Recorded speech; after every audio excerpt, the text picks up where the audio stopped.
Ethan Brooks had won 32 police brutality cases without breaking a sweat. The youngest partner at Patterson and Wells knew how the game worked. Evidence disappeared, witnesses changed their stories, grieving families settled quietly. The system protected its own. Then they gave him the Wallace case. They saw what they wanted to see, a grieving black mother and sister demanding justice, represented by a 72-year-old retired attorney who should be home tending her roses. What they couldn't see was Eleanor Washington's quiet smile, the same smile that had faced down the most brutal enforcers of Jim Crow, the same unshakable calm that had brought down corrupt judges and dirty cops for 4 decades without ever raising her voice. Now, as Ethan Brooks struts into that courtroom, ready to destroy another grieving family's case, he's about to learn what hardened criminals already know. When Eleanor Washington comes out of retirement, it's not to fight a case. It's to dismantle an empire. Just before we get back to it, I'd love to know where you're watching from today. And if you're enjoying these stories, make sure you're subscribed because tomorrow's special episode is one you definitely don't want to miss. Ethan Brooks adjusted, his Italian silk tie in the courthouse bathroom mirror, practicing his signature smirk. At 32, he was the youngest partner at Patterson and Wells, and this case would cement his reputation as the firm's rising star. The morning light streaming through the window caught his perfectly styled blonde hair as he rehearsed his opening statement one final time. His reflection showed exactly what he wanted the world to see: success, power, and unshakable confidence. The bathroom door swung open as Thomas Reed, another partner at the firm, walked in. "Big day, Brooks. The department's watching this one closely. They picked the right man for the job," Ethan replied, running his hand through his hair one last time. "These activist types think they can shake down the police department every time some thug gets what's coming to them. Not on my watch." Thomas frowned slightly. "Just remember, the Wallace family has a lot of community support. We need to handle this delicately." Ethan laughed, the sound echoing off the marble walls. "Delicately? Please. I'll destroy their case before lunch. Watch and learn, old man."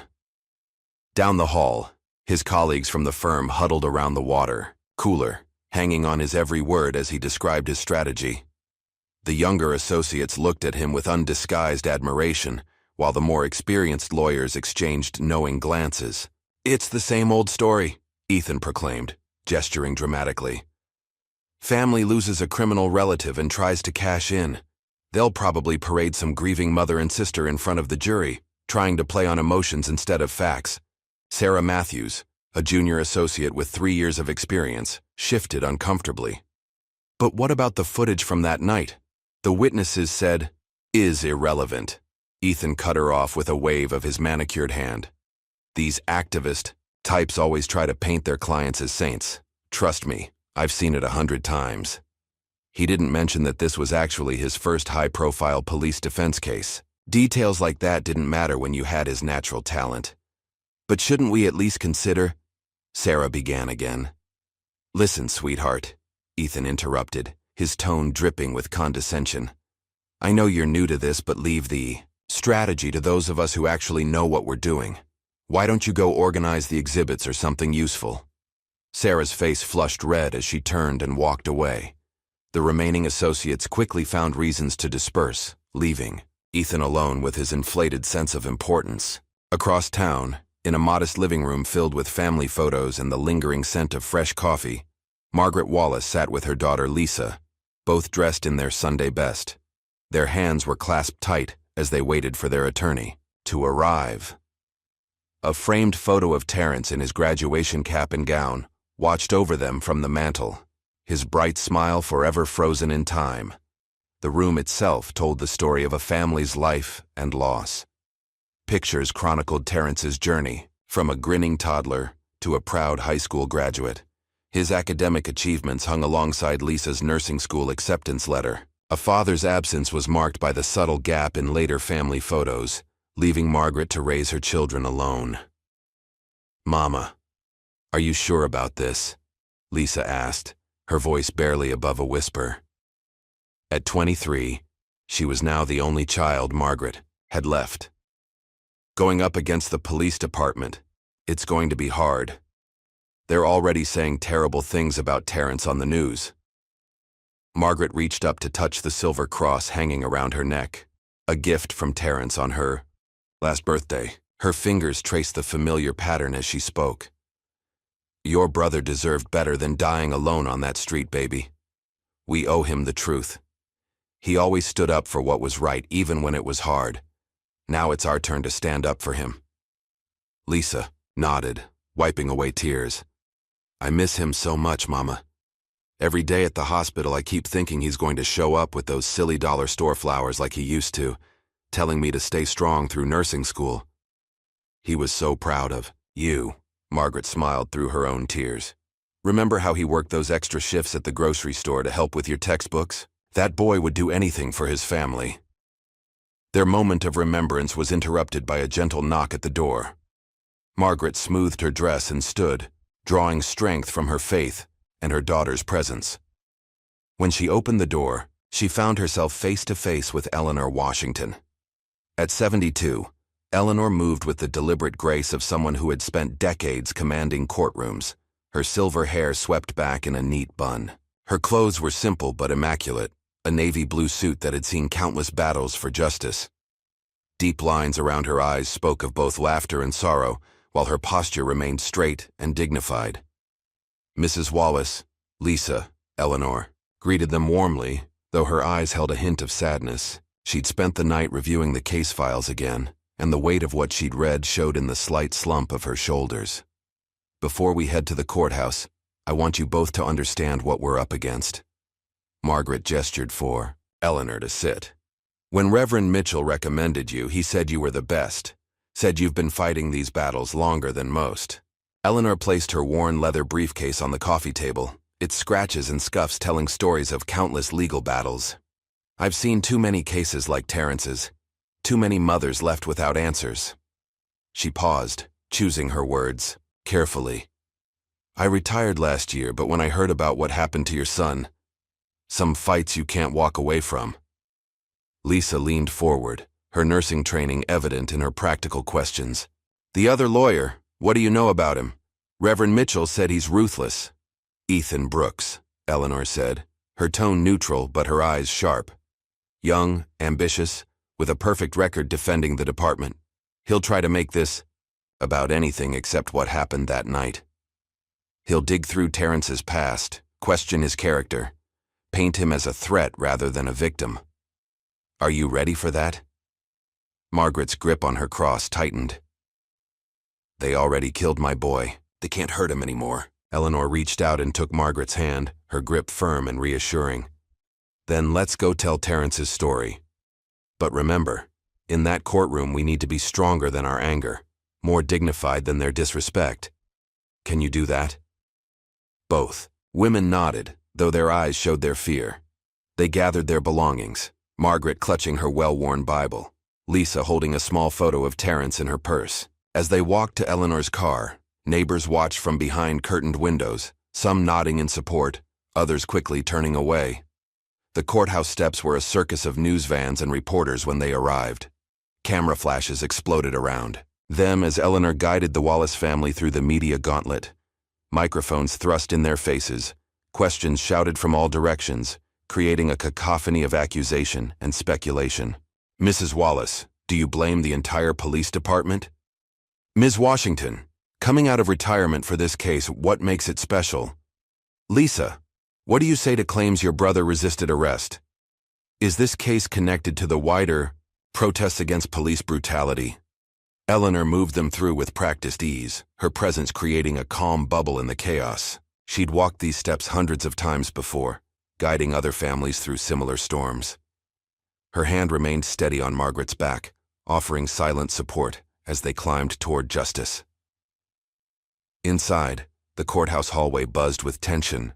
Uniformed officers lined the walls, their faces hard as they watched the Wallace family pass. Some wore black bands across their badges in support of their accused colleagues. The message was clear. They stood united against any accusation of wrongdoing. That's when they first encountered Ethan Brooks in person. He was holding court with a group of reporters, his voice carrying down the marble hallway. The officers involved are decorated veterans who risk their lives daily to keep our streets safe. This lawsuit is nothing but an opportunistic—" He broke off as he spotted Eleanor and her clients. "Well, well," he drawled, loud enough for everyone to hear. "I didn't realize we were up against a retiree, though I suppose this case is perfect for someone looking to relive their glory days. Tell me, counselor, do you need help finding the courtroom? I'd hate for you to get lost and miss the part where I destroy your case." The reporter's head swiveled between them, sensing blood in the water. Eleanor met Ethan's mocking gaze with dignified silence, placing a protective hand on Lisa's shoulder as the young woman tensed beside her. "Mr. Brooks," Eleanor finally spoke, her voice carrying just far enough to reach those nearby. "I look forward to seeing your evidence. Experience has taught me that true justice speaks softly, but carries great weight." Ethan's smirk faltered for just a moment before he recovered. "Save the fortune cookie wisdom, Grandma. This isn't your neighborhood legal aid clinic." Inside the courtroom, Judge Michael Whitman watched the proceedings with sharp eyes that missed nothing. His expression remained neutral as Ethan strode to the podium for his opening statement, but those who knew him well might have noticed the slight tightening around his mouth. The gallery was packed, with journalists scribbling in notebooks and community members wearing Justice for Terrence buttons, sitting opposite rows of stern-faced police officers. The air was thick with anticipation as Ethan prepared to speak. "Your Honor, members of the jury," Ethan began, his voice ringing with rehearsed sincerity. "This case is tragic, not because of any wrongdoing by our brave officers, but because it represents a cynical attempt to exploit a criminal's death for financial gain. The evidence will show that Terrence Wallace was a known troublemaker who made a series of fatal choices that night. The officers involved followed their training and protocol to the letter. They deserve medals, not lawsuits." He paced before the jury, his movements calculated to command attention. "You'll hear a lot about community activism and social justice in this trial. But strip away the politics and propaganda and what do you have? A young man who chose to resist arrest, who fought against officers trying to maintain law and order. The tragedy here isn't just his death. It's the way his family and their counsel are trying to twist it into something it's not." Ethan continued for 20 minutes, painting a picture of heroic police officers and a dangerous suspect, his words designed to play on every prejudice and fear. When he finally sat down, his smile was triumphant. He winked at Sarah Matthews, who sat in the gallery taking notes. Eleanor rose slowly, her movements unhurried. The courtroom fell silent, not with the artificial hush of Ethan's performance, but with genuine anticipation. When she spoke, her voice was quiet, but carried to every corner of the room. Terrence Wallace was 26 years old when he died. He worked 2 jobs to help put his sister through nursing school. He taught Sunday school at his church. He had no criminal record. She let each fact land with gentle precision. The defense counsel speaks of protocol and training, but this case is about truth. Not just the truth of one night, but the truth of a system that too often fails to see the humanity in those it's meant to protect. Eleanor didn't pace or gesture dramatically. She stood still, her presence commanding, attention through dignity rather than theatrics. You will hear evidence of what really happened that night. You will hear from witnesses who saw officers escalate a routine stop into a deadly confrontation. You will see documentation of a department more concerned with protecting its image than serving its community. As Eleanor continued, Judge Whitman's gaze flickered between her and Ethan. Few in the courtroom knew that 30 years ago, Eleanor Washington had mentored a young law student named Michael Whitman, teaching him lessons about justice that went far beyond textbooks. Now he watched her work with carefully concealed pride, even as he maintained his judicial impartiality. This case isn't about attacking the police department or undermining law enforcement, Eleanor concluded. It's about holding accountable those who abuse their power and ensuring that no other mother has to bury a child because someone sworn to protect and serve chose to act as judge, jury, and executioner. The gallery remained silent for several moments after she finished, her words hanging in the air. Margaret Wallace sat straight-backed in her seat, tears streaming down her face but her dignity intact. Lisa clutched her mother's hand, their shared strength visible to all. Later, in a quiet moment before they left the courthouse, Eleanor gathered the Wallace family in a small conference room. The day's emotions showed in the slump of their shoulders and the redness around their eyes, but their resolve remained unbroken. "What comes next won't be easy," Eleanor warned them, her voice gentle but firm. "They'll try to drag Terrence's name through the mud. They'll dig through his past, twist his words, paint him as a monster. They'll question every decision he ever made, every friend he ever had. Are you prepared for that?" Margaret straightened her spine, her grief transformed into determination. "My boy is gone, Ms. Washington. All we have left is his truth. You help us tell it." "They think because we're not rich or powerful, we'll give up," Lisa added, her voice stronger now. "But Terrence never backed down from bullies, and neither will we." Eleanor nodded, her own determination matching theirs. "Then we'll face them together. Remember, they have money and influence, but we have something stronger. We have truth on our side." As they left the courthouse, the setting sun painted the sky in shades of purple and gold. Tomorrow would bring new battles, but for now, they had taken the first step toward justice. The war for truth was just beginning. In his office across town, Ethan loosened his tie and poured himself a generous measure of scotch. His confident smile had faded, replaced by a flicker of uncertainty he quickly drowned in alcohol. Something about Eleanor Washington's quiet strength had rattled him, though he'd never admit it. He pulled out his phone and dialed a number. "Chief, we might need to take additional measures. That old lady lawyer, she's not what we expected." He paused, listening to the response. "No, I don't care what it takes. We need to make sure certain things stay buried. This case could blow everything wide open if we're not careful." The pieces were set, the battle lines drawn. In the days to come, both sides would learn that in the fight for justice, appearances could be deceiving, and true strength often came in unexpected forms. As night fell over the city, Eleanor Washington sat in her modest home office, surrounded by case files and photographs, preparing for the battles ahead. She knew from experience that the hardest fights were often the most important ones, and this fight was just beginning. The morning after opening statements, Eleanor sat in her modest home office reviewing case files as dawn broke over the city. The previous day's confrontation with Ethan Brooks had only strengthened her resolve. A steaming cup of coffee sat untouched beside a stack of police reports as she focused on a photograph that had been bothering her since she first took the case. The image showed Officer James Miller standing over Terrence's body, his body camera clearly visible on his chest. Yet somehow, that crucial footage had vanished without a trace. Eleanor's decades of experience told her this was no simple technical malfunction. Her phone buzzed, displaying an unknown number. She answered cautiously, her instincts honed by years of handling sensitive cases. "Ms. Washington?" The voice was male, nervous. I need to talk to you about the Wallace case, but not over the phone. Can we meet?" Eleanor grabbed a pen. "Who is this?" "Someone who knows what really happened that night." "Please. I'll be at Carter Park in an hour, near the chess tables." The line went dead. After decades in law, Eleanor knew the value of anonymous sources and their risks. She called Lisa Wallace, who worked the early shift at Metro General Hospital. "If I don't call you by 9, contact Judge Whitman directly." The park was quiet.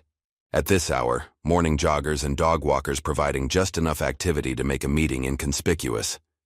Eleanor spotted him immediately. Former Officer David Taylor, fidgeting on a bench, his police instincts making him scan his surroundings constantly. "I didn't expect a former internal affairs investigator to be so nervous," Eleanor said quietly, sitting beside him. Taylor's head snapped around. "How did you—" "I do my homework, Officer Taylor. You investigated Officer Miller 3 years ago. After a similar incident, the case mysteriously disappeared." He slumped, looking older than his 45 years. "That's why I'm here. What happened to Terrence Wallace? It's part of a pattern. Miller and his crew, they've been operating like this for years. Planting evidence, falsifying reports, making body cam footage vanish. And internal affairs did nothing?" Taylor's laugh was bitter. "We tried.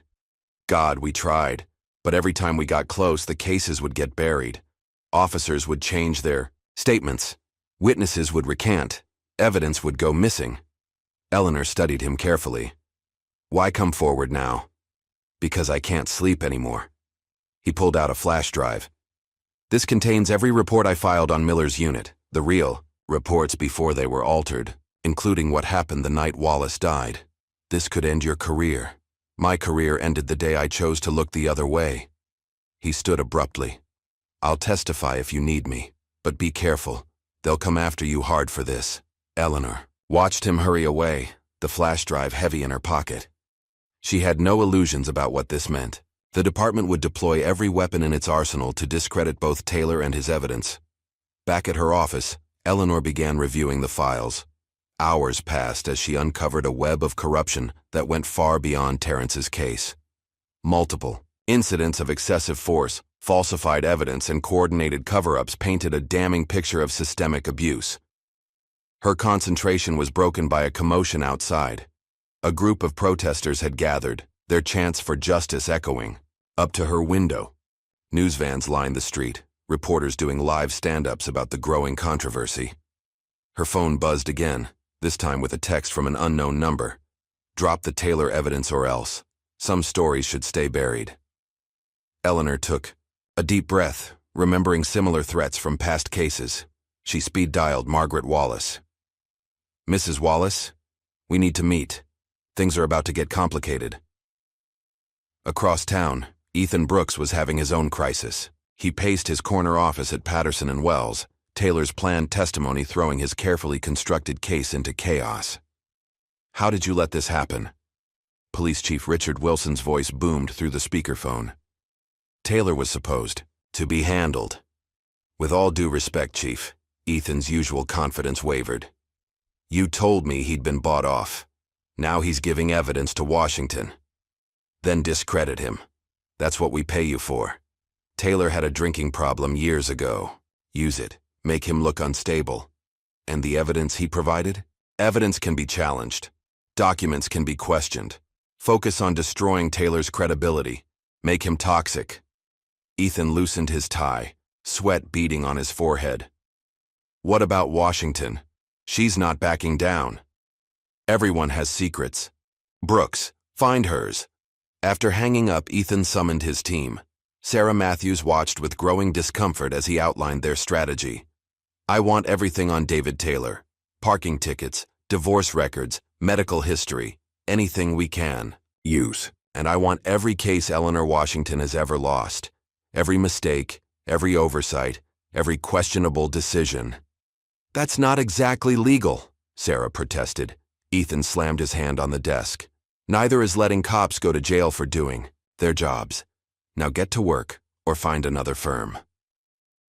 The next morning, Eleanor arrived at the courthouse to find David Taylor waiting. His face was bruised, his suit wrinkled. They came to my house last night, he said quietly. 2 guys in masks. Said they were just delivering a message. But next time, Eleanor guided him to a private conference room. We can get you protection. No. I won't hide. Miller and his crew need to answer for what they've done. In the courtroom, Ethan was ready. As Taylor took the stand, he approached with predatory confidence. Officer Taylor, isn't it true that you were treated for alcoholism in 2019? Objection, Eleanor stood. Relevance? Goes to the witness's reliability, Your Honor. Judge Whitman frowned. I'll allow it, but tread carefully, Mr. Brooks. Isn't it true, Ethan continued, that you were passed over for promotion 3 times? That your ex-wife cited your paranoid conspiracy theories in your divorce proceedings? Taylor remained calm.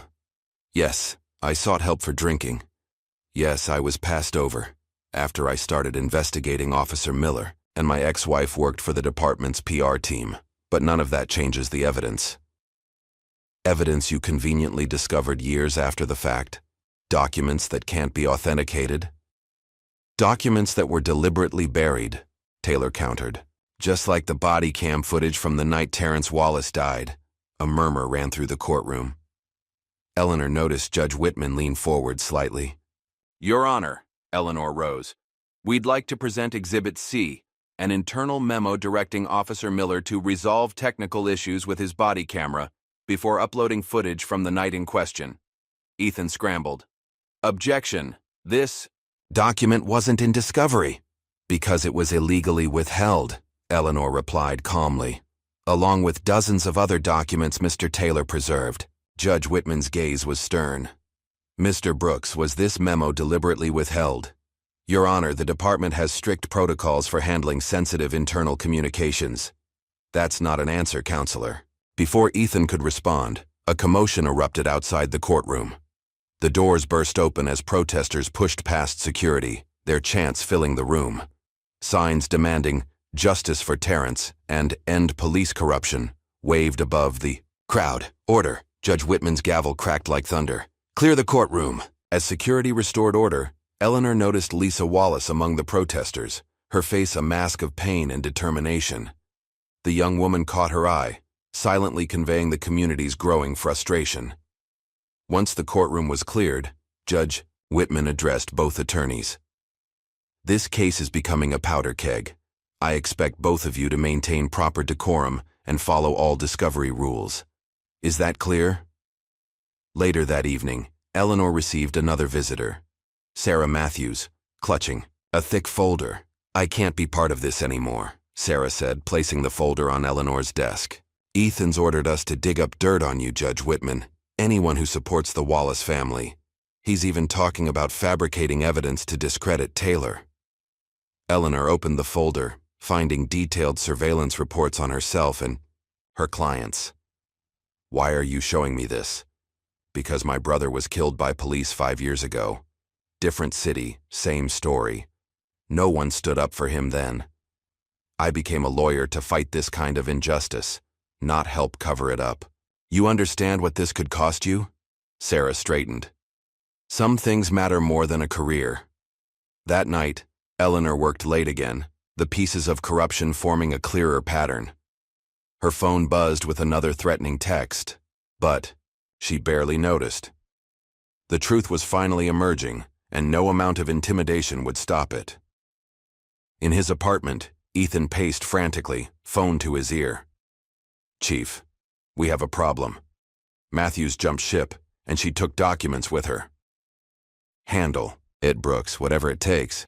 But sir, you wanted to play in the big leagues? This is how it works. Make this go away or you'll go away with it.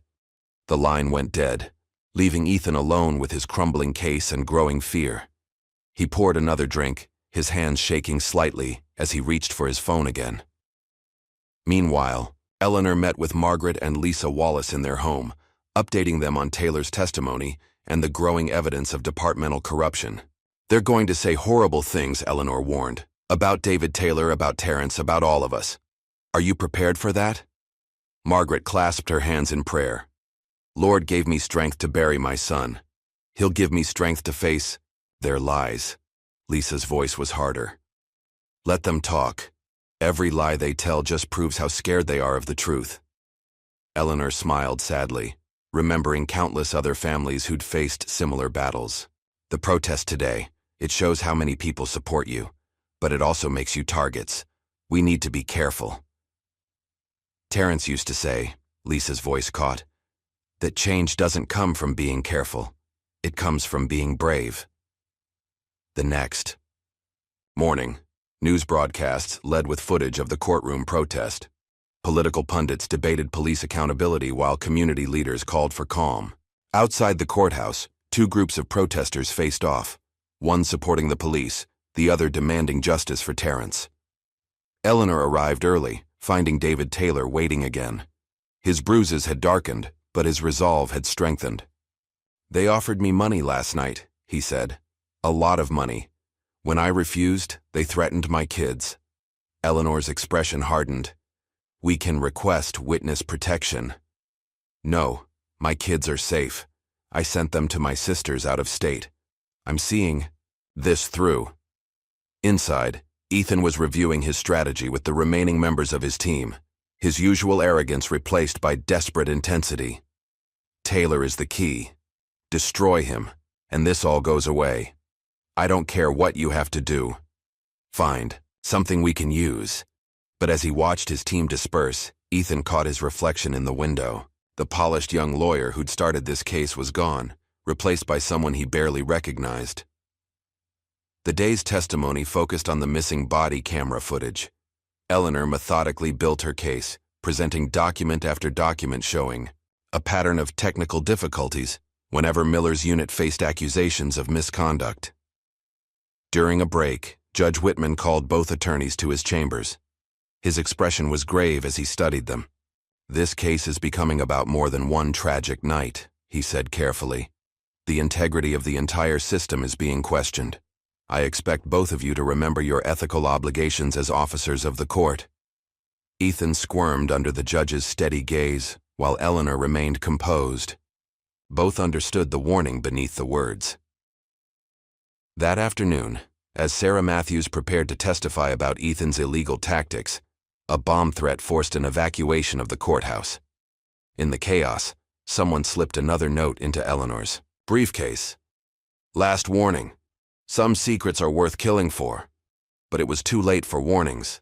The truth, like water, had found its cracks and was beginning to flow. Eleanor Washington had spent her career fighting for justice, and she recognized the moment when a case transformed from a legal battle into a movement for change.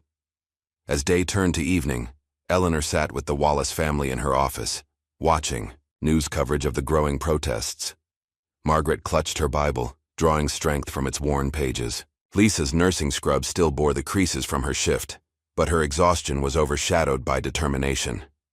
"Tomorrow," Eleanor said softly, "we present evidence that goes beyond Terrence's case. Evidence that shows years of systematic abuse and cover-ups. The department will fight back hard. They'll use everything they have." "We're ready," Margaret replied, her faith unshaken. "Truth is like light. The darker it gets, the brighter it shines." Across the city, Ethan Brooks sat alone in his office, surrounded by the wreckage of his perfect record and sterling reputation. On his desk, photos from the internal affairs investigation showed Officer Miller standing over other victims, other families destroyed by unchecked power. His phone buzzed with messages from the police chief, each more threatening than the last. The war for truth was escalating, and tomorrow would bring battles that would change lives forever. But tonight, in the quiet darkness, the city held its breath, waiting to see if justice would finally prevail over power, if truth would overcome corruption, if one family's fight for answers would expose a system built on lies. Eleanor Washington closed her eyes, remembering all the cases that had led to this moment. Tomorrow would test everything she believed about justice and truth. But for now, she had work to do. The evidence was clear, the witnesses were ready, and the time for secrets was ending. The stage was set for a confrontation that would expose not just what happened to Terrence Wallace, but the deep-rooted corruption that had allowed such tragedies to repeat unchecked for years. The question was no longer whether the truth would come out, but who would be left standing when it did. The morning after David Taylor's explosive testimony and the courthouse bomb threat, Eleanor arrived early to review her strategy. The previous day's events had shifted the case's momentum, but she knew from experience that such moments were often followed by fierce counterattacks. The quiet halls of justice would soon become a battlefield. Sarah Matthews sat across from Eleanor's desk, dark circles under her eyes suggesting a sleepless night. "They're going to try to destroy me today," she said quietly. "Ethan's already spread word that I'm unstable, attention-seeking, bitter about being passed over for promotion." Eleanor poured them both coffee from her thermos. "Are you ready for what comes next?" "I've spent 3 years watching them twist the truth. I'm done being part of it." Sarah's hands trembled slightly as she accepted the coffee. "But Ethan, he knows things about my past, things that could hurt my credibility." "Then we'll face them head on," Eleanor replied, her voice steady. "The truth doesn't fear examination, Sarah. Remember that." Their conversation was interrupted by a commotion in the hallway. Officers Miller and Thompson, the two primary defendants in the Wallace case, were arriving for their testimony. Their swagger suggested confidence, but Eleanor noticed the tension in their movements, the way their eyes darted around the corridor. Inside the courtroom, Ethan Brooks was already in place, his usual immaculate appearance slightly frayed at the edges. His phone buzzed constantly with messages from the police chief, each one more demanding than the last. Judge Whitman called the court to order, his gaze lingering on the extra security posted at each door. The gallery was packed, with community, activists on one side and police supporters on the other. The tension was palpable. "Your Honor," Eleanor rose. "The prosecution calls Officer James Miller to the stand." Miller approached with practiced confidence, his dress uniform pressed and medals gleaming. He'd testified in dozens of cases before, always emerging unscathed. But as he passed the Wallace family, his step faltered slightly. Eleanor began her cross-examination with deceptive gentleness. "Officer Miller, please tell us about your body camera on the night of Terrence Wallace's death." "As I stated in my report, the camera malfunctioned. An unfortunate coincidence. Tell me, how many times has your camera malfunctioned during incidents? Involving civilian casualties?" Miller shifted uncomfortably. "I don't recall the exact number." Eleanor approached with a stack of documents. "Let me refresh your memory. In the past 5 years, your body camera has mysteriously failed during 7 incidents involving excessive force complaints. Each time, the footage was declared irretrievable by technical services." "Objection," Ethan shot to his feet. "Counsel is trying to establish a pattern based on unrelated incidents." "Your Honor," Eleanor countered, "these incidents demonstrate a systematic attempt to conceal evidence." Judge Whitman leaned forward. "I'll allow it. The witness will answer."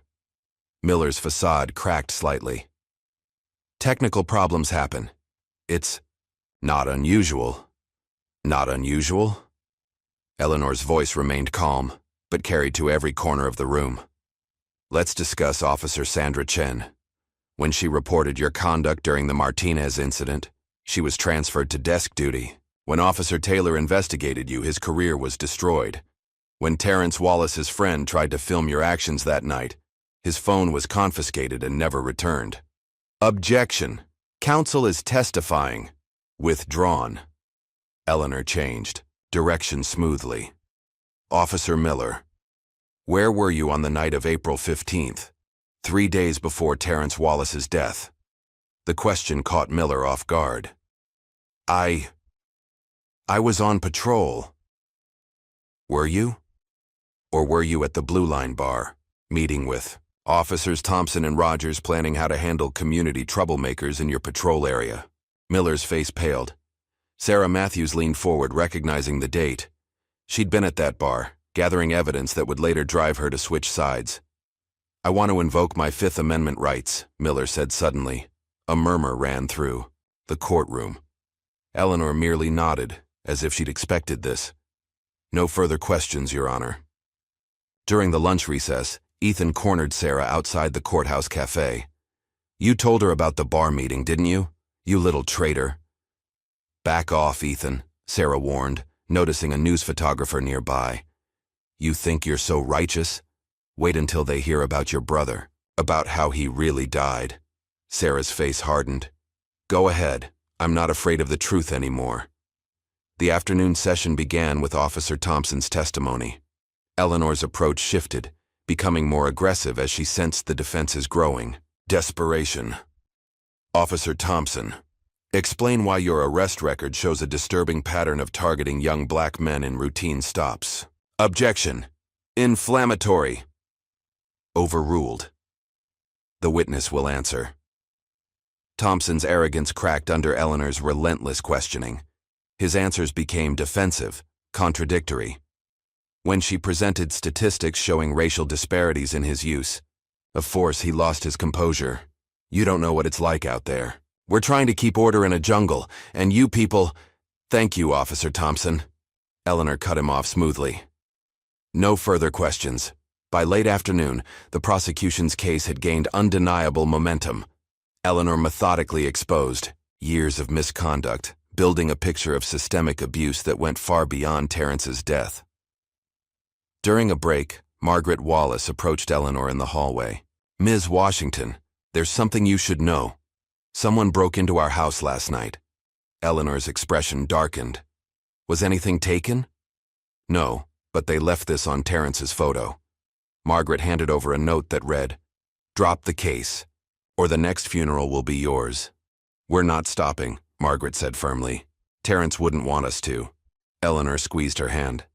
"We'll get you protection. This means we're getting close to the truth." Back in court, Ethan attempted to rebuild his case through character witnesses praising the officer's service records. But each testimony crumbled under Eleanor's cross-examination as she exposed contradictions and half-truths. "Detective Phillips," Eleanor addressed one witness, "you testified that Officer Miller has an exemplary record of community service. Were you aware of the 17 civilian complaints filed against him in the past 3 years?" "Those complaints were unfounded."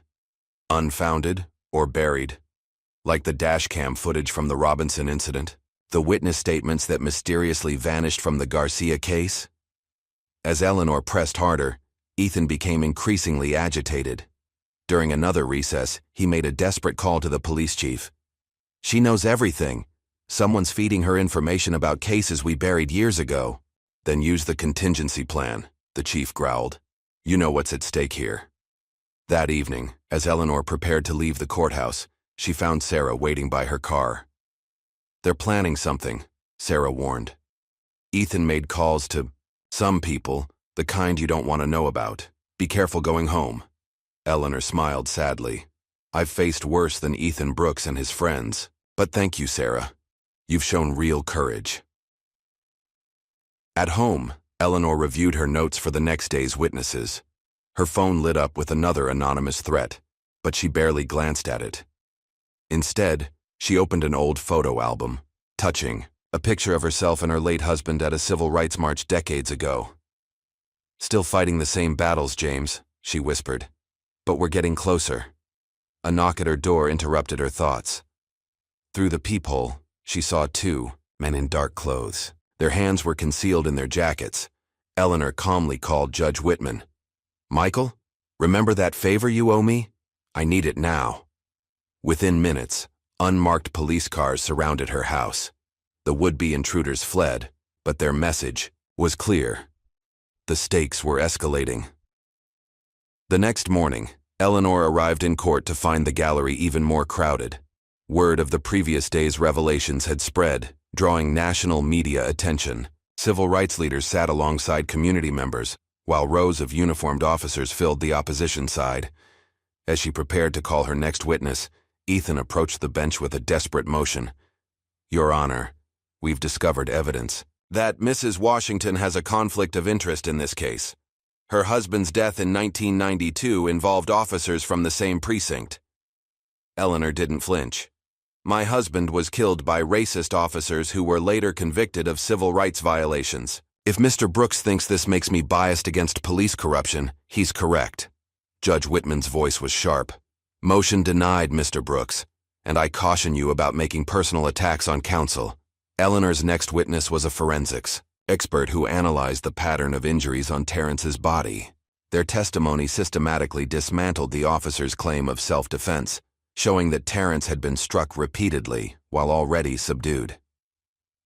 During cross-examination, Ethan's questions became increasingly hostile, revealing his desperation. "Isn't it true that you were fired from your previous position?" "I resigned," the expert corrected, "after refusing to alter evidence in a police shooting case." The morning's testimony was interrupted by news that David Taylor had been attacked outside his home. Though injured, he insisted on taking the stand. "They think they can scare us into silence," he told Eleanor, holding an ice pack to his swollen face. "But they don't understand. We're not afraid anymore. The truth is stronger than their threats." As Taylor testified about years of covered-up misconduct, Eleanor noticed Ethan receiving texts that made him increasingly agitated. During a break, she overheard him arguing with someone on the phone. "I don't care what it costs. Find something we can use against her. Everyone has secrets. Dig deeper." But Eleanor's own investigation was moving faster. That afternoon, she presented evidence linking the department's top brass to a pattern of civil rights violations spanning decades. The documents showed that complaints against officers like Miller were routinely buried, while officers who spoke up faced retaliation. "Your Honor," Eleanor addressed the court, "this case isn't just about Terrence Wallace anymore. It's about a system that protects abusers and punishes those who try to stop them. The same officers who killed my husband 30 years ago trained the men who killed Terrence Wallace. The same officials who covered up that crime are still in power, still burying evidence, still destroying lives. In the gallery, Margaret Wallace wept quietly as Lisa held her hand. Around them, community members nodded in recognition of shared pain and shared purpose. Ethan's rebuttal was passionate but unfocused. His usual swagger had been replaced by barely controlled panic as he felt the case slipping away. The defense maintains that these officers acted appropriately given the circumstances. Any procedural irregularities were minor and did not affect the outcome. Officer Miller and his colleagues are dedicated public servants being unfairly targeted by activists with a political agenda. But his words rang hollow against the weight of evidence Eleanor had presented. Even some of the officers in the gallery looked uncomfortable, perhaps recognizing that the wall of silence was finally cracking. Late that afternoon, Sarah Matthews took the stand. Despite Ethan's attempts to discredit her, she remained composed. As she detailed years of systematic corruption she'd witnessed at the firm. They taught us how to bury evidence, how to intimidate witnesses, how to protect officers no matter what they'd done, she testified. When I objected, they reminded me that my career depended on being a team player. And why should we believe you now? Ethan sneered during cross-examination. Isn't this just revenge for being passed over for promotion? Sarah met his gaze steadily. No, Mr. Brooks. This is about choosing truth over power, something you wouldn't understand. As the day drew to a close, Eleanor received word that more witnesses were coming forward. Other officers, department employees, even prosecutors who had buried similar cases over the years. The wall of silence was crumbling. In his chambers, Judge Whitman reviewed the day's transcripts with growing concern. The case had expanded far beyond its original scope, threatening to expose corruption at every level of law enforcement. He knew there would be powerful forces moving to stop it. Eleanor worked late into the night, knowing that tomorrow would bring even fiercer battles. The threats against her had escalated, but they only proved she was on the right track. In her decades of fighting for justice, she'd learned that the stronger the resistance, the closer you were to the truth. At home, she added another photo to her case file. Terrence Wallace's graduation picture next to a photo of her husband. Different decades, different circumstances, but the same story of power abused and justice denied. But this time, she had the evidence to expose it all. Across town, Ethan paced his office, surrounded by scattered files and empty coffee cups. His phone buzzed with another message from the police chief. Handle it, or everything burns. The morning light cast long shadows through the courthouse windows as Eleanor Washington reviewed a manila envelope that had been slipped under her office door overnight. Inside was a USB drive and a handwritten note. From the chief's personal files. Use it wisely. The anonymous leak suggested that even within the department's highest ranks, consciences were beginning to stir. But before Eleanor could examine the drive's contents, her phone buzzed with urgent news. Marcus Rodriguez, a key witness who had filmed part of Terrence's fatal encounter with police, had been involved in a suspicious car accident on his way to court. She immediately dialed Detective James Chen, one of the few honest officers she still trusted. How bad is it, James? He's alive, but in intensive care. Eleanor. His brake lines were cut. Eleanor's grip tightened on the phone. Was he able to say anything? Just one word before they took him into surgery. Footage. Whatever. They really didn't want him showing it. The implications were clear. Someone had accessed the witness list and taken desperate measures to silence testimony. Eleanor immediately called Margaret Wallace to warn her family about increased security measures. In his lavish downtown office, Ethan Brooks was already aware of Rodriguez's accident. The police chief's latest message glowed on his phone screen. Problem handled. Make sure it stays buried. Ethan stared at his reflection in the window, barely recognizing the man he'd become. His perfectly tailored suit couldn't hide the dark circles under his eyes or the slight tremor in his hands as he reached for his morning scotch. Sarah Matthews knocked on his door, her expression grim. They're saying Rodriguez's accident wasn't random. Careful, Sarah, Ethan warned. Some questions are better left unasked. Like the questions about what really happened to the original dashcam footage. She held his gaze. I know you have. A copy, Ethan. I saw you hide it in your personal safe the day after Terrence died. Before Ethan could respond, his phone buzzed with news that would change everything. Eleanor Washington had just submitted a motion to introduce newly discovered evidence. Internal communications suggesting the police chief himself had ordered the destruction of evidence in multiple cases involving Officer Miller's unit. The morning's court session began with Eleanor addressing Judge Whitman about the attack on Rodriguez. The gallery was packed, the tension palpable as she detailed the suspicious circumstances. Your Honor, this pattern of witness intimidation cannot be ignored. Mr. Rodriguez is the third witness to face retaliation for agreeing to testify. Ethan rose to object. Your Honor, while the accident is unfortunate, my colleague is making unfounded accusations. Unfounded? Eleanor's voice carried quiet authority. Like the unfounded complaints against Officer Miller. Like the unfounded concerns raised by Officer Taylor before he was attacked. Judge Whitman's expression was grave. Ms. Washington, do you have evidence linking these incidents to the defendants? Yes, Your Honor. Eleanor held up the USB drive. This drive contains emails and text messages demonstrating a coordinated effort to silence witnesses and suppress evidence. I move to enter these documents into evidence immediately. Ethan's objection was immediate and desperate. Your Honor, we haven't had time to authenticate these alleged documents.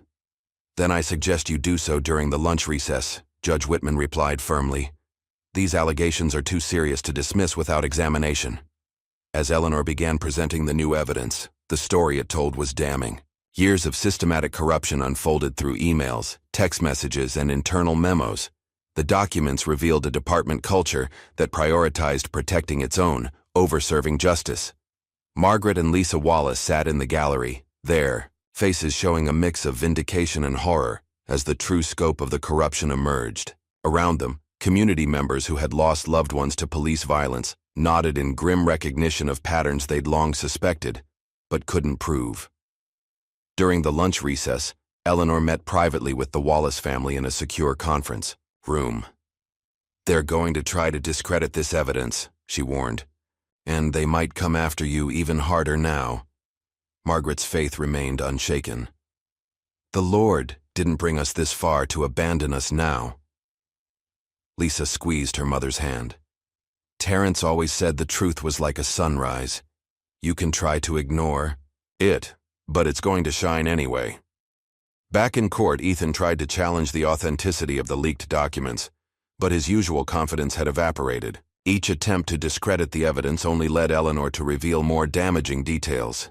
Mr. Brooks, she addressed him directly during cross-examination of a police IT specialist, are you aware that these emails include communications between your office and the police chief discussing ways to, and I quote, make the Wallace problem go away permanently?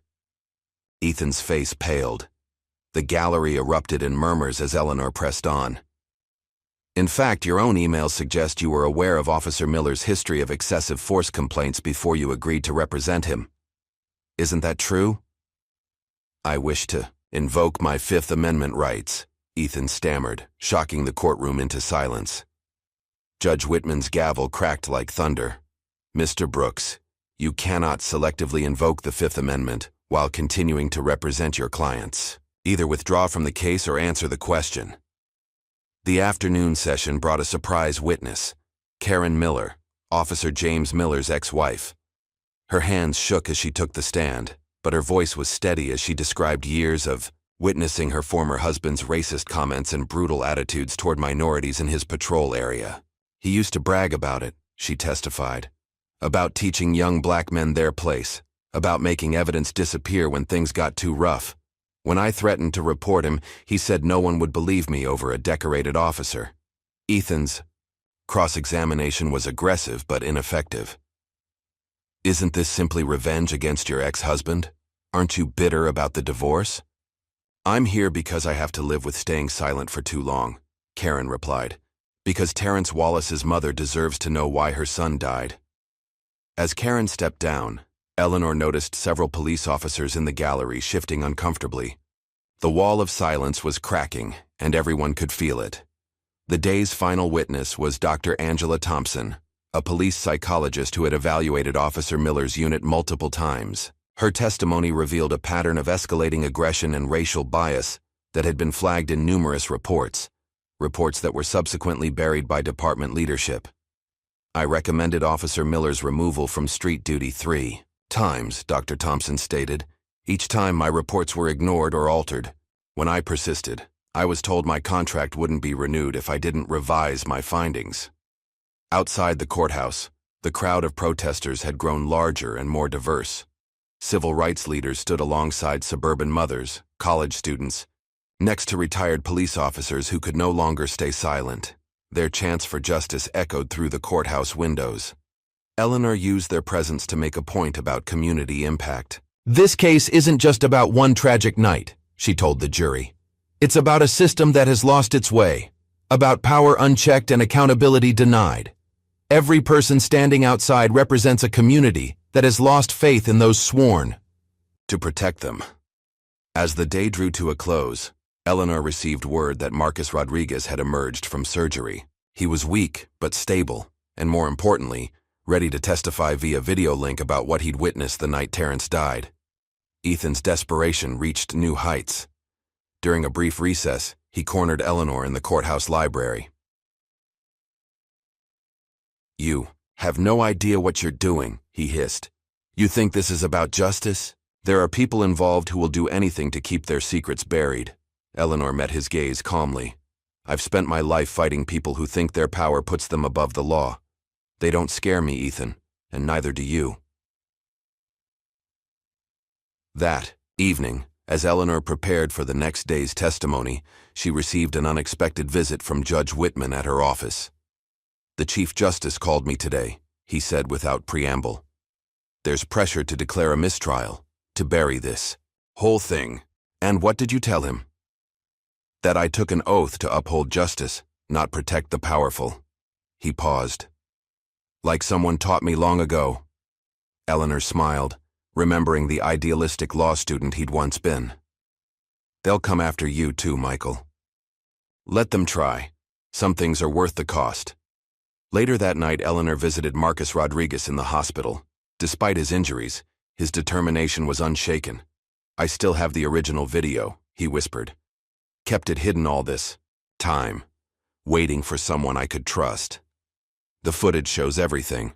Miller planting evidence, the other officers helping cover it up. "They killed Terrence in cold blood, Ms. Washington." As Eleanor left the hospital, she noticed 2 unmarked cars following her. Instead of going home, she drove to the Wallace family's church, where Reverend Mitchell had offered sanctuary to witnesses fearing retaliation. Inside, she found Sarah Matthews meeting with other department whistleblowers who had decided to come forward. Their stories formed a pattern of abuse and cover-up stretching back years. "Each person who speaks up gives others courage," Sarah observed. "It's like dominoes falling." Eleanor nodded, thinking of all the cases she'd fought over the decades. Change happens when good people refuse to be silent. Terrence's death could be the catalyst that finally breaks the cycle. Across town, Ethan Brooks sat in his darkened office, watching news coverage of the day's testimony. His phone hadn't stopped buzzing with threatening messages from the police chief and others higher up the chain of command. Finally, he made a decision. Opening his personal safe, he removed a file containing the original dashcam footage from the night Terrence died. His hands trembled as he dialed Eleanor's number. "I need to meet," he said when she answered. "There's something you should see, but not here. They're watching me." Eleanor agreed to a meeting at midnight in the church basement. Before heading there, she called both Judge Whitman and Detective Chen, ensuring backup would be nearby if needed. As she drove through the quiet city streets toward the church, Eleanor reflected on how this case had become about so much more than one young man's death. It was about breaking a cycle of abuse and silence that had destroyed countless lives. It was about giving voice to those who had been silenced for too long. The church loomed ahead, its windows dark except for a single light in the basement. Eleanor parked carefully, noting the unmarked police car parked discreetly across the street, Detective Chen keeping watch as promised. Before stepping out of her car, she said a quiet prayer. Not for safety or success, but for the strength to see this through to the end, whatever the cost. The truth about Terrence Wallace's death was finally coming to light, and with it, the chance to change a broken system. The night air was cool as she walked toward the church, carrying the weight of decades of injustice and the hope of long-delayed change. Tomorrow would bring new battles, but tonight might bring the evidence that would break the case wide open.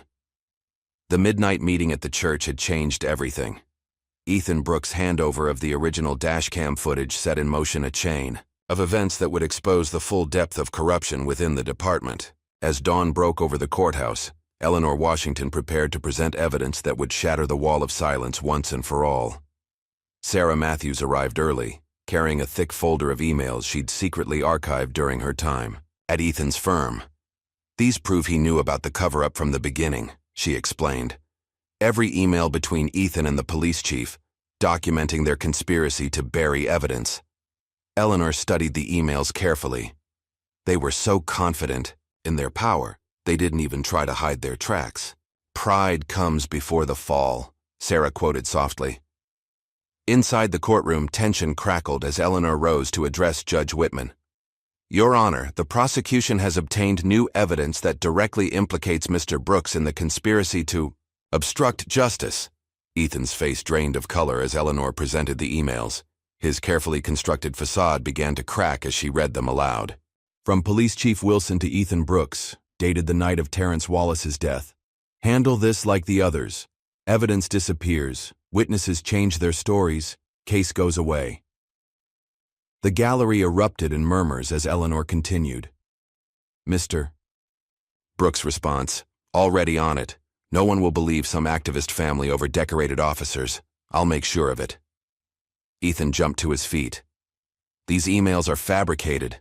This is a desperate attempt to—" "The emails have been authenticated by digital forensics experts," Eleanor cut in smoothly. "Furthermore, we have testimony from your own IT department confirming their authenticity." Judge Whitman's voice cut through the chaos. "Mr. Brooks, these are serious allegations of professional misconduct. Do you wish to respond?" Instead of answering, Ethan turned to his phone, frantically texting the police chief. But the response he received offered no comfort. "You're on your own, Brooks. Save yourself." The morning's testimony focused on the Wallace family. Margaret Wallace took the stand first, her dignity intact despite months of character assassination attempts. "My son taught Sunday school," she began, her voice steady. "He worked 2 jobs to help his sister through nursing school. The night he died, he was walking home from the grocery store where he worked late shifts. He called me just before—" Her voice caught, but she pressed on. "He said he was bringing home ice cream for Lisa's graduation celebration." Eleanor guided her, testimony gently. "Mrs. Wallace, what happened when you tried to get answers about your son's death?" "They said he was dangerous. Said he attacked those officers. But I raised that boy. He never raised his hand to anyone in anger. When I asked to see the body, camera footage, they said it was lost. When I asked for witnesses, they said no one saw anything." As Margaret testified, Lisa Wallace sat in the gallery, tears streaming down her face. Community members reached out to touch her shoulders, offering silent support. Ethan's cross-examination was desperate and harsh. "Isn't it true that Terrence had a juvenile record?" "Objection," Eleanor's voice cracked like a whip. "Mr. Brooks knows that record was expunged because the charges were proven false." "Sustained," Judge Whitman ruled sharply. Mr. Brooks approached the bench. At sidebar, the judge's voice was cold. "One more stunt like that, counselor, and you'll be facing contempt charges. Are we clear?" After lunch, Eleanor played the dash cam footage Ethan had surrendered. The courtroom fell silent as the video showed what really happened that night. Officer Miller could be clearly seen planting evidence near Terrence's body, while other officers created a perimeter to block public view. "The prosecution calls Ethan Brooks to the stand," Eleanor announced. Ethan looked like a trapped animal as he took the oath. His usual swagger was gone, replaced by barely concealed panic. Mr. Brooks, how long have you been helping the department cover up police misconduct? I deny these allegations completely. I've always conducted myself ethically. Let me refresh your memory. Eleanor held up another document. This is a memo from your firm to the police department, dated 3 years ago. It outlines strategies for, quote, managing problematic evidence and witnesses in officer-involved incidents. Your signature is at the bottom. Ethan's composure finally shattered. You don't understand. Do you know what they do to lawyers who don't play ball? What they do to their families? So you admit to participating in the cover-up. They gave me no choice. The department runs this city. They make or break careers. He stopped abruptly, realizing what he'd admitted. The gallery erupted in chaos. Judge Whitman's gavel cracked repeatedly as he called for order. In the confusion, Eleanor noticed several senior officers quietly leaving the courtroom. During the afternoon recess, news broke that Police Chief Wilson had resigned, citing personal reasons. Within hours, Internal Affairs launched investigations into dozens of officers connected to the Wallace case. But the day's most powerful moment came when Lisa Wallace took the stand. She described her last conversation with Terrence, his dreams for the future, his pride in her becoming a nurse. The last thing he said to me was, "Keep helping people, little sis. That's what matters." Her voice broke. The next time I saw him was in the morgue. Ethan didn't even attempt to cross-examine her. He sat at the defense table, staring blankly ahead as his career and reputation crumbled around him. By day's end, the police officers' union had withdrawn its support from the defendants. Officer Miller and his colleagues sat isolated, abandoned by the system they'd served. Eleanor received word that the state attorney general was launching a broader investigation into department practices. The wall of silence hadn't just cracked, it had shattered completely. In his chambers, Judge Whitman signed orders for emergency injunctions against witness intimidation and evidence tampering. Years of systematic corruption were finally being dragged into the light. That evening, as Eleanor prepared to leave the courthouse, she found Sarah Matthews waiting by her car. "They're saying Ethan tried to flee the country," Sarah said quietly. "Federal agents stopped him at the airport." Eleanor nodded, unsurprised. When people like that finally face consequences, they run. They're not used to being held accountable. The night air was cool as they walked to their cars, both aware that their lives had changed forever.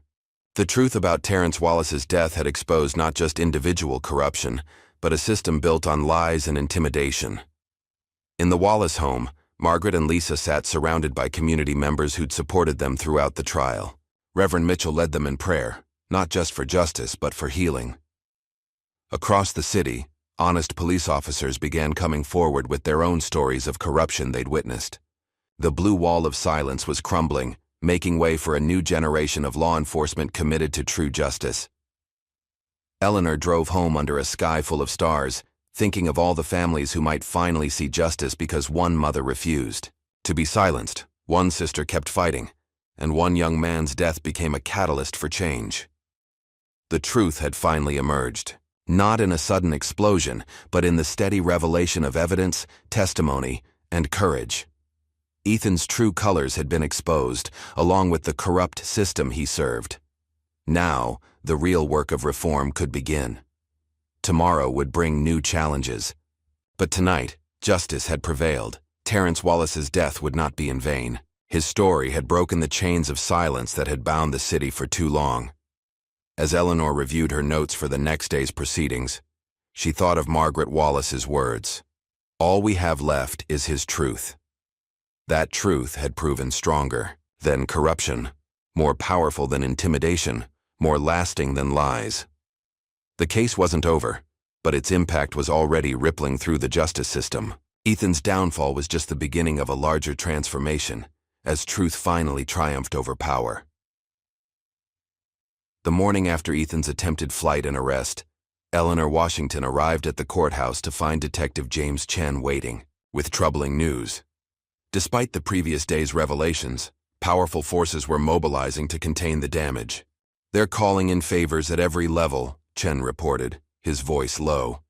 "Federal judges, state officials, even members of Congress. Someone really doesn't want this case to expose any more secrets. Eleanor sipped her coffee, watching early morning light filter through the courthouse windows. They're scared, James. When people with power get scared, they get desperate. It's more than that. Chen glanced around before continuing. The department's internal servers were wiped clean last night. Years of records just gone. They're destroying everything they can't control. Inside her office, Eleanor found another anonymous note. Back off now. Next time we won't miss. Attached was a photograph of her car's cut brake lines, taken in the courthouse parking garage. Before she could process this latest threat, Sarah Matthews burst in, her face pale. Eleanor, our key witness, he's gone. Marcus Rodriguez? He's under protection at the hospital. No, not Rodriguez. Michael Carter, the former officer who was going to testify about the department's secret quota system. He disappeared from his hotel room last night. The security cameras mysteriously malfunctioned. Eleanor's phone buzzed with a text from Judge Whitman. Emergency meeting in chambers, now. In the judge's chambers, the gravity of the situation became clear. Michael Whitman's usual judicial composure was strained as he explained the pressure being applied from above. They're threatening to expose every controversial decision I've ever made, he admitted. Every case where I might have bent the rules for the right outcome. They're even dragging up my time as a civil rights lawyer, trying to paint me as biased. They won't stop with threats, Eleanor warned. Look what happened to Carter. I know. But Eleanor, he hesitated. They found something. That case from '89, the one we both know should have gone differently. They're saying they have proof we suppressed evidence. Eleanor's mind raced back to that case. A young activist found dead in police custody. They'd known the official story was a lie, but proving it would have meant revealing sources who would have been killed. They'd made a terrible choice for the right reasons. Use it against me if you have to, Michael. But don't let them bury this case. Outside the courthouse, the protests had taken an ugly turn. Police in riot gear faced off against angry demonstrators, while provocateurs in the crowd tried to incite violence. Eleanor watched from her window as someone threw a Molotov cocktail, sending officers and protesters scrambling. Margaret Wallace called, her voice shaking. Ms. Washington, someone broke into our house again. They destroyed Terrence's room, spray-painted threats on the walls. Lisa had to go stay with friends. She's terrified. Pack a bag, Eleanor instructed. I'm sending Detective Chen to move you somewhere safe. But the threats weren't just targeting the Wallace family. That afternoon, Eleanor learned that Sarah, Matthew's brother's grave had been desecrated, with warnings left that she would join him if she didn't recant her testimony. In court, Eleanor pressed forward despite the growing danger. She presented evidence of historical patterns of misconduct, showing how officers like Miller operated with impunity for years. Your Honor, she addressed Judge Whitman. We move to introduce evidence linking current department leadership to decades of civil rights violations. The new defense attorney, replacing the disgraced Ethan Brooks, objected immediately. Your Honor, this goes far beyond the scope of the current case. The pattern of abuse is directly relevant, Eleanor countered. Officer Miller's actions, the night Terrence Wallace died, weren't an anomaly. They were standard operating procedure, protected and enabled by department leadership. Before Judge Whitman could rule, a bomb threat forced evacuation of the courthouse. As they filed out, Eleanor noticed several senior officers huddled with the defense attorney, their expressions grim. During the delay, Eleanor met with her remaining witnesses in a nearby church basement. The fear was visible on their faces as they discussed the disappearance of Michael Carter. He knew too much, former Officer Wilson explained. Carter had proof that the quota system targeted minority neighborhoods specifically. Names, dates, direct orders from the top. They'll come after all of us next, another witness worried. Eleanor addressed the group firmly. I know you're scared, but if we stop now, nothing changes. More young men die, more evidence disappears, more families never get justice. Is that what you want? A young officer spoke up. My partner planted evidence on a teenager last week. When I reported it, they transferred me to desk duty, said I needed to learn how things really work. This is how things change, Eleanor encouraged. One voice at a time, one truth at a time. Back at the courthouse, After the bomb threat was cleared, Eleanor received word that the police union was pressuring officers to sign false statements discrediting the witnesses. Those who refused faced unofficial retaliation, bad shifts, dangerous assignments, no backup when called. Judge Whitman called both legal teams to his chambers. "I'm being told to declare a mistrial," he admitted. "They're claiming evidence contamination, witness tampering, prejudicial publicity." "By them," Eleanor protested. "They're the ones threatening witnesses and destroying evidence." "I know, but they've got judges in 3 circuits ready to back their play. If I don't comply, they'll force a change of venue to a friendly court." Eleanor thought quickly. "Give me 24 hours. I have one more witness they don't know about." That evening, Eleanor worked late in her office reviewing evidence as storm clouds gathered outside. Thunder rolled as she examined grainy surveillance footage from the night Terrence died. A knock at her door revealed Lisa Wallace, soaking wet from the rain. "I remembered something," she said urgently. "The night Terrence died, he called me, right before his last call to Mama. He said he saw officers meeting behind the grocery store exchanging something. He was going to record it on his phone." That's why they killed him, Eleanor realized. He witnessed a drug deal, officers selling confiscated evidence. "His phone was never found," Lisa continued. "But Terrence always backed up everything to his cloud account. I finally remembered the password." Eleanor immediately called Detective Chen to arrange secure access to Terrence's cloud storage. But as they worked to download the files, the power went out across 3 city blocks. "They're watching us," Chen said grimly. "Someone tipped them off." Through the darkness came the sound of breaking glass. Chen drew his weapon as footsteps approached Eleanor's office. "Get her out of here," he ordered Lisa. "There's a secure exit through the basement." As Eleanor and Lisa hurried down the dark stairwell, voices echoed above them. Chen's shouts were followed by gunfire, then silence. They emerged into the rain, to find Eleanor's car with slashed tires. Lisa led the way to her own vehicle, parked 2 blocks away. "Where are we going?"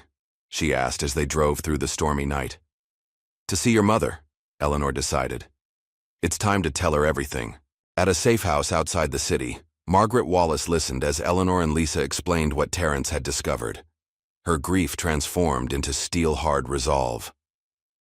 "My boy died trying to expose their crimes," she said. "We owe it to him to finish what he started." Eleanor's phone lit up with news. Detective Chen was alive but wounded. The attackers had taken Eleanor's laptop and files, but hadn't found the backup drives hidden in her office walls. As the night wore on, more allies emerged. Honest officers formed a protective detail around the safe house. Community leaders organized peaceful vigils at the courthouse. Journalists began publishing details of the department's intimidation tactics. But the opposition wasn't finished. Eleanor received word that federal prosecutors were being pressured to investigate her for alleged witness tampering. Judge Whitman faced an ethics inquiry. Sarah Matthews was followed by unmarked cars.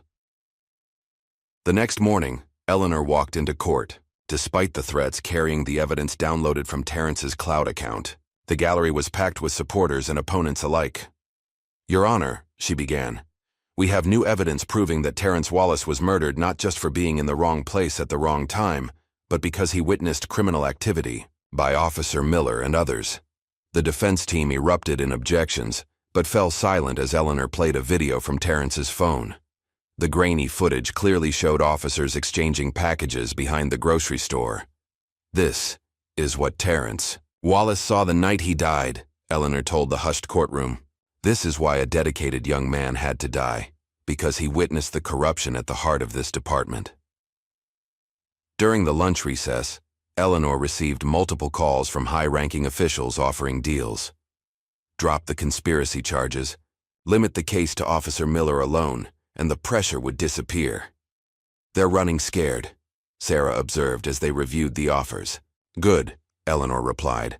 "Scared people make mistakes." That afternoon, one of those mistakes proved crucial. Under cross-examination, a senior officer cracked, admitting that department leadership had ordered the destruction of evidence in multiple cases. "We were told it was for the greater good," he testified. protect the department's reputation, maintain public trust. But really, we were just protecting criminals with badges. As word of his testimony spread, more officers came forward. The thin blue line was crumbling as those who'd been coerced into silence found their voices. But the old guard wasn't surrendering without a fight. That evening, as Eleanor left the courthouse, she noticed a red laser dot appear on her chest. "Get down!" Detective Chen, still bandaged from the previous night, tackled her as a shot rang out. The bullet shattered the courthouse window behind where she'd been standing. In the chaos that followed, Eleanor thought of all the others who'd died seeking justice. Her husband, Terrence Wallace, countless unnamed victims of a corrupt system.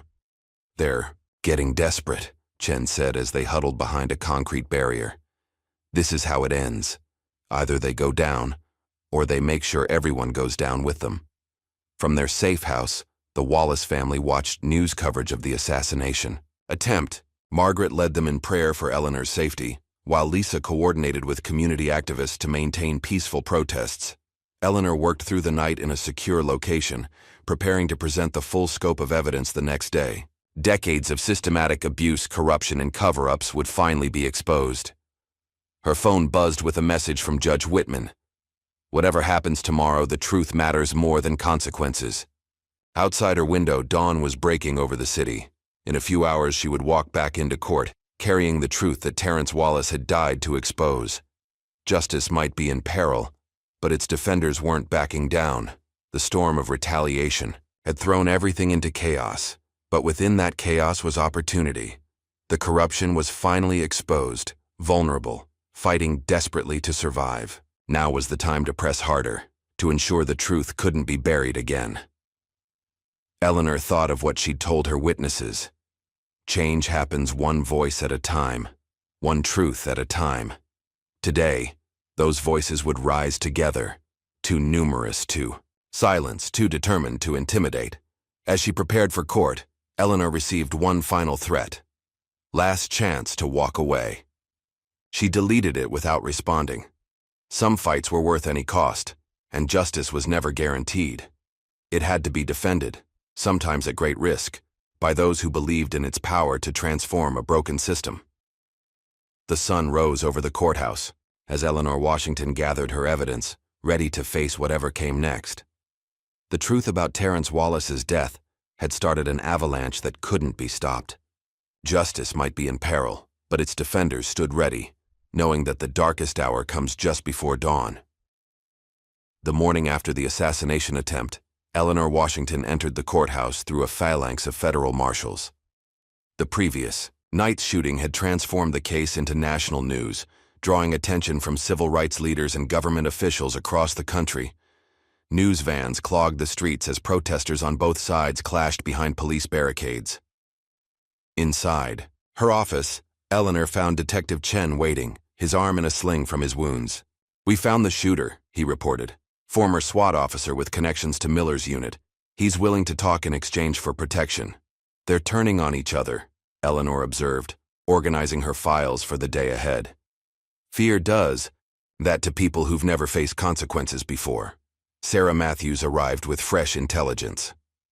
The police chief didn't just resign, he's agreed to testify. Apparently, he's been recording conversations for years as insurance. Before Eleanor could respond, Judge Whitman requested their presence in chambers. His expression was grave as he shared the latest development. "The state Supreme Court is trying to stay the proceedings," he announced. "They claim the case has become too politically charged for a fair trial." "They're still trying to bury it," Eleanor said, "even after everything that's happened." "I've delayed responding to their order," Whitman replied. "You have today to present your evidence. Make it count." The courtroom was packed as proceedings began. Eleanor noticed several high-ranking officials in the gallery, their presence a clear message about the stakes involved. "Your Honor," Eleanor addressed the court, "the prosecution calls former police chief Richard Wilson." A murmur ran through the crowd as Wilson took the stand. The man who had once commanded the city's entire police force looked diminished, his arrogance replaced by resignation. "Chief Wilson," Eleanor began, Please tell the court about the department's quota system for arrests in minority neighborhoods. Objection. The defense attorney jumped up. This goes beyond the scope of the current case. Your Honor, Eleanor countered. This testimony directly relates to the culture of corruption that led to Terrence Wallace's death. Judge Whitman leaned forward. I'll allow it. The witness will answer. Wilson cleared his throat. The quota system was implemented 10 years ago. Officers were expected to maintain certain numbers of arrests and citations in designated areas, mostly minority neighborhoods. And if officers failed to meet these quotas, they'd be passed over for promotion, assigned worse shifts, marked as troublemakers. The pressure to produce numbers led to creative policing. Creative policing? Eleanor pressed. Like planting evidence, falsifying reports, targeting innocent civilians like Terrence Wallace? Wilson's composure cracked. You don't understand. We were under pressure from City Hall, from business leaders. They wanted certain neighborhoods cleaned up for development. Officer Miller and his unit. They got results. Results that included murder. We never intended. Wilson stopped, then seemed to make a decision. Yes, sometimes suspects would resist or witness something they shouldn't. Accidents would happen. The gallery erupted in angry shouts. Judge Whitman's gavel crashed repeatedly as he called for order. Eleanor produced a recording device. Chief Wilson, you mentioned making recordings. Do you recognize this device? Yes. It was my insurance policy. Please tell the court what's on this recording from the night Terrence Wallace died. Wilson's hands shook as Eleanor played the audio. Officer Miller's voice filled the courtroom. Kid saw the whole exchange. He's got video. Orders? Then Wilson's own voice. Handle it. No loose ends. The silence that followed was deafening. Eleanor let it stretch, letting the implications sink in. Chief Wilson, did you order the death of Terrence Wallace? Not directly. We had a system, certain phrases, certain understandings. No, loose ends meant make the problem disappear. During the morning recess, Eleanor met with the Wallace family in a secure conference room. Margaret sat straight-backed, her faith unshaken, even as tears rolled down her cheeks. They killed my boy. Over quotas, she whispered. Over development deals? Lisa gripped her mother's hand. They killed him because he was brave enough to expose their crimes. The afternoon session brought Officer Miller himself to the stand. Unlike Wilson, he remained defiant, his contempt visible as Eleanor approached for cross-examination. Officer Miller, let's discuss your activities behind the grocery store the night Terrence Wallace died. I was conducting legitimate police business. Legitimate business like selling confiscated drugs? Like organizing shakedowns of local businesses? Miller's jaw clenched. I don't have to listen to these accusations from some what, Officer Miller? Eleanor's voice was steel. Some old black woman who doesn't know her place? That's what you said when you first saw me in court, isn't it? Objection. The defense attorney leapt up. Withdrawn, Eleanor said smoothly. Officer Miller, let's review the video Terrence Wallace recorded that night. As the footage played, showing Miller and other officers exchanging packages and money, the defendant's arrogance crumbled. That's not... You can't prove.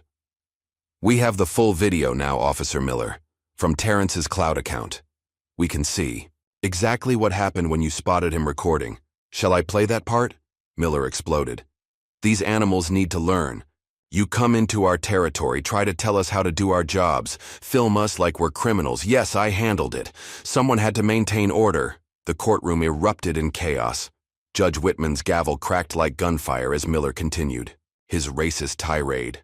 Order, Whitman thundered. Officer Miller, control yourself or be held in contempt. But Miller was beyond control. You want to know what happened? I'll tell you what happened. That boy thought he could expose us, ruin everything we'd built. So yes, I stopped him, and I'd do it again. Eleanor waited for silence to return before speaking. No further questions, Your Honor. During the afternoon break, Sarah Matthews rushed in with breaking news. They found Michael Carter. He's alive. The department had him hidden in a safe. House, trying to pressure him to change his testimony. Is he willing to testify now? Yes. And he brought files, years of documented quotas, targeted harassment, systematic civil rights violations. The day's final witness was Carter himself, still bearing bruises from his ordeal.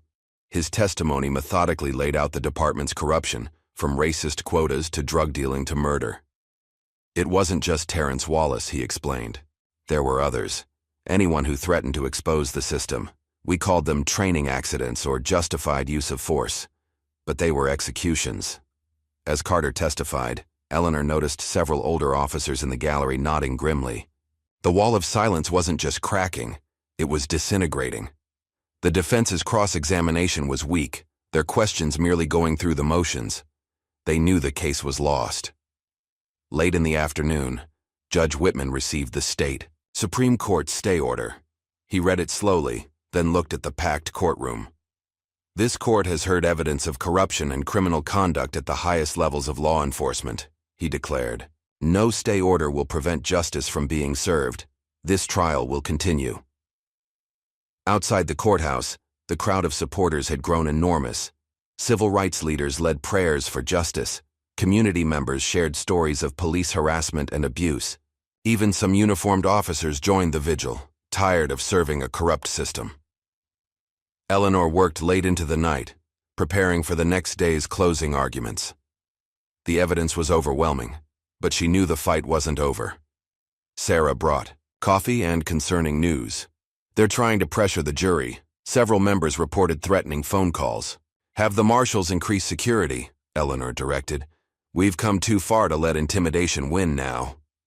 A knock at the door revealed Lisa Wallace. Ms. Washington, Mama wanted you to have this. She handed over Terrence's favorite Bible. She said you'll know what to do with it. Eleanor opened the worn book to find passages about justice and truth underlined in Terrence's hand. His notes in the margins revealed a young man who believed in the power of right over might. As midnight approached, Eleanor received a call from Judge Whitman. They're making one last play, he warned. Offering deals to everyone involved. Miller takes full blame, higher-ups walk free, department reforms promised but not guaranteed. No, deals, Eleanor said firmly. Terrence Wallace deserves full justice. She thought of all the others who died like Terrence, young lives ended by a system that valued property over people, power over truth. The time for compromises and half measures was past. In his cell, Ethan Brooks received visitors from his old firm. They offered him a deal, testify that he acted alone, protect the department's leadership, and avoid the worst charges. But Ethan had finally found his conscience. No more lies, he told them. I'm telling the full truth tomorrow. Dawn broke over a city transformed. The courthouse steps were covered with flowers and photos, memorials to all the victims of police violence. Community members held a prayer vigil as Eleanor arrived. Inside, the tension was palpable as she prepared to deliver her closing argument. The gallery was packed, with overflow crowds watching on monitors throughout the building. Margaret and Lisa Wallace sat in the front row, their dignity unshaken despite months of threats and intimidation. Behind them, rows of supporters waited to hear justice demanded for Terrence and all the others who died unredeemed. As Eleanor rose to address the jury, she carried the weight of decades of injustice, but she also carried hope. Hope that truth could still triumph over power, that courage could still defeat corruption, that one family's fight for justice could transform an entire system. The time had come for the final showdown between truth and power, between justice and corruption, between those who believed in the law's highest ideals and those who had twisted it to serve their own ends. Eleanor Washington stood ready, knowing that her next words could help reshape the relationship between police and community for generations to come. The truth about Terrence Wallace's death had started an avalanche of revelations. Now it was time to ensure that avalanche buried the corrupt system once and for all. Behind her, the morning sun streamed through the courthouse windows, casting long shadows across the floor. But Eleanor focused on the light, knowing that even the darkest corruption couldn't withstand the illuminating power of truth. The courtroom fell silent, waiting for her words. In that moment of perfect stillness, Eleanor felt the presence of all those who had fought this battle before: her husband, Terrence Wallace, countless unnamed victims of systemic injustice. The time for truth had come. The final showdown was about to begin. The jury took 3 days to reach their verdict. As Eleanor Washington sat in the courtroom awaiting their return, she reflected on the journey that had brought them here. The streets outside had gone quiet, the whole city seeming to hold its breath in anticipation. Margaret and Lisa Wallace sat in their usual place, hands clasped in prayer. Around them, the gallery was packed with community members who had supported them throughout the trial. Even the media had fallen silent. Cameras trained on the jury box as the 12 men and women filed in. "Has the jury reached a verdict?" Judge Whitman asked, his voice steady despite the weight of the moment. The forewoman stood. "We have, Your Honor." Time seemed to slow as she read the verdicts. In the matter of the death of Terrence Wallace, we find Officer James Miller guilty of first-degree murder. A collective gasp went through the courtroom. Margaret Wallace's quiet, "Thank you, Lord," carried in the silence. We find Officers Thompson and Rogers guilty of conspiracy and accessory to murder. The forewoman continued through the list of charges: evidence tampering, civil rights violations, corruption, drug trafficking, guilty on all counts. By the time she finished, several of the defendants had slumped in their seats, their arrogance finally broken. Judge Whitman addressed the court. "This case has exposed not just individual crimes, but a systemic failure of justice. The sentencing hearing will be scheduled for next month. Until then, all defendants will be held without bail." As the convicted officers were led away, Eleanor noticed something she'd never seen before. Miller's hands were shaking. The man who had acted with such impunity, who had taken Terrence Wallace's life without hesitation, finally faced the consequences of his actions. Outside the courthouse, the scene was extraordinary. Thousands had gathered to await the verdict. When the news emerged, the crowd erupted not in anger but in celebration and prayer. Community leaders called for healing while demanding continued reforms. Eleanor found Sarah Matthews in the crowd. "What happens now?" the younger lawyer asked. "Now the real work begins," Eleanor replied. "Verdicts don't change systems, people do." That evening, a memorial service was held for Terrence Wallace at his family's church. The small building overflowed. With mourners and supporters, Reverend Mitchell spoke about justice and reconciliation, about the power of truth to heal communities. Lisa Wallace took the podium, her voice strong despite her tears. "My brother believed in justice.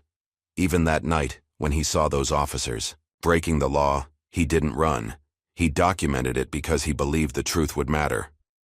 Margaret Wallace spoke next, her dignity touching everyone present. "My boy died seeking truth, but his death brought light to darkness. Now it's our job to keep that light shining." In the days that followed, the impact of the verdict rippled through the city. The new police chief, a reformer brought in from outside, announced sweeping changes: independent oversight, community involvement in policy-making, extensive retraining of officers. Eleanor worked with community leaders to establish the Terrence Wallace Initiative, a program to support whistleblowers and advocate for police accountability nationwide. Other cities began adopting similar reforms as the case gained national attention. A week after the verdict, Eleanor visited Ethan Brooks in prison, where he awaited his own sentencing for corruption and conspiracy. "I wanted to understand," she told him, "how someone sworn to uphold justice could become so corrupted by power." Ethan looked older, his designer suits replaced by prison orange. "It happened so gradually. First, you look the other way on small things, then bigger things. Before you know it, you're part of the machine. And now I have to live with knowing I helped protect murderers." He pushed a thick folder across the table. "This contains everything I know about other cases, other cover-ups. Maybe it can help prevent more Terrence Wallaces." The police department underwent a painful but necessary transformation. Many officers resigned rather than adapt to the new standards of accountability. Others, particularly younger officers, embraced the changes. Detective Chen, recovered from his wounds, became a leader in implementing reforms. We lost our way, he told a class of new recruits. We forgot that our power comes from the community's trust, not from force. Sarah Matthews established a civil rights division at her new practice, dedicated to police accountability cases. Eleanor served as a mentor, sharing decades of experience fighting systemic injustice. The former police chief, facing his own charges, cooperated fully with investigators. His testimony led to dozens of additional arrests and the reopening of hundreds of suspicious cases. 1 month after the verdict, Judge Whitman presided over the sentencing hearing. The courtroom was again packed as he addressed the defendants. The crimes proven in this trial go beyond the tragic death of Terrence Wallace, he declared. They represent a fundamental betrayal of public trust, a corruption of the very institutions meant to protect our communities. His sentences were appropriately severe. Officer Miller received life without parole. His colleagues faced decades in prison. The message was clear. The era of impunity was over. Margaret Wallace spoke at the sentencing, her words touching even the most hardened hearts present. "I forgive you," she told her son's killers. "Not for you, but for me. Hate destroys the vessel that carries it, but I will never forget, and I will never stop fighting for change." The Terrence Wallace Initiative quickly gained national prominence. Eleanor traveled the country, sharing lessons from the case and helping other communities establish meaningful oversight of law enforcement. Lisa Wallace finished nursing school, inspired by her brother's memory to heal and serve. She specialized in trauma care, working with victims of violence and their families. 6 months after the verdict, Eleanor visited Terrence's grave with the Wallace family. The simple headstone had been replaced by a memorial bearing his favorite Bible verse about justice rolling down like waters. "He would be proud," Margaret said softly, "not just of the verdict, but of how his story is helping others." Eleanor nodded, thinking of all the families still fighting similar battles. His death exposed truth that too many wanted buried. Now, we have to make sure that truth leads to lasting change. The city itself was transforming. Community policing programs flourished. Civilian oversight boards gained real power. Officers who had once viewed minority neighborhoods as enemy territory began building genuine relationships with residents. 1 year after the verdict, Eleanor attended a graduation ceremony at the police academy. The new class was the most diverse in the department's history, and their training had included extensive lessons on civil rights and community relations. The class speaker, a young black officer, addressed his fellow graduates. "We wear this badge to serve, not to rule. The power we're given is a sacred trust, not a weapon. Terrence Wallace's death showed us what happens when we forget that." Ethan Brooks, serving his sentence, wrote a memoir exposing the inner workings of police corruption. All proceeds went to a fund for victims' families. His public defender noted that he seemed genuinely remorseful, finally understanding the true meaning of justice. The Wallace family home became an unofficial headquarters for community organizing. Margaret's quiet strength and forgiveness inspired others to channel grief into positive action. Lisa's medical career flourished as she helped heal both physical and emotional wounds in the community. 2 years after the verdict, Eleanor Washington finally retired, for real this time. At her retirement celebration, Judge Whitman spoke about her legacy. "Some fight for justice because it's their job," he said. "Eleanor fights for justice because it's who she is. She taught me, and so many others, that true justice requires more than knowing the law. It requires the courage to stand for what's right, no matter the cost." Sarah Matthews took over Eleanor's cases, carrying forward her mentor's dedication to systemic change. The next generation of civil rights lawyers studied the Wallace case, learning how one family's search for truth could transform an entire system. The police department's transformation became a model for other cities. Officer Miller's unit, once notorious for abuse, was disbanded. The spaces they once terrorized saw new community centers, youth programs, and economic development. 3 years after the verdict, Lisa Wallace graduated medical school. At her graduation party, she raised a toast to her brother's memory. "Terrence used to say that one person standing up for truth can change the world," she told the gathered friends and family. "He probably never imagined how right he was." Eleanor kept in touch with the Wallaces, watching as their tragedy transformed into triumph. Margaret became a respected voice for reconciliation and reform, speaking at churches and community gatherings about the power of truth and forgiveness. The case's impact continued to spread. Police departments nationwide adopted the Wallace standards for accountability and transparency. Civil rights organizations used the case to push for similar reforms. In other cities, 5 years after the verdict, Eleanor attended the dedication of the Terrence Wallace Memorial Center for Justice and Reconciliation. The former police headquarters had been transformed into a space for community programs, legal aid, and education about civil rights. Standing in the center's main hall, Eleanor saw Terrence's photo alongside other victims of police violence. But now their stories served as catalysts for change, their memories inspiring new generations to fight for justice. Margaret Wallace cut the ribbon at the ceremony, her quiet dignity touching all present. "My son's death opened eyes and hearts," she said. "Now it's up to us to keep them open, to make sure no other mother loses a child to corruption and hate." In the end, justice prevailed not just in the courtroom, but in the transformation of a city and its people. Terrence Wallace's memory lived on not only in grief, but in the continuing work of building a more just and equitable society. What would you do if you saw injustice hiding behind a badge? Would you have the courage to stand, even if you stood alone? If this story moved you, please hit like and subscribe for more tales of justice, redemption, and the quiet heroes who change the world one case at a time. Remember, sometimes the most powerful changes start with a single voice willing to speak truth to power.